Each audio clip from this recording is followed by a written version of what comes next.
Hello, Dr. Noob here again. So I'm very happy to announce that I decided to create a new series for the Corgi engine, and it's about making a Metroidvania from scratch. So every 2-4 weeks I will upload a new video about how to do this. But I will not only include the Corgi engine, I will also include some tips like how to make a GitHub page and sync with your code and stuff like that.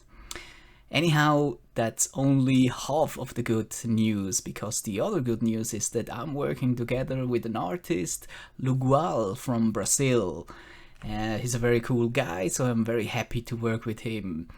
I show you here now some pictures. They are just great, look at them.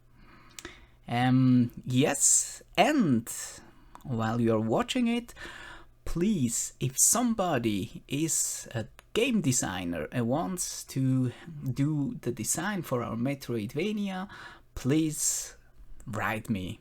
I'm happy to work with somebody in the game design department. Okay, so thank you very much and see you next time. Cheers!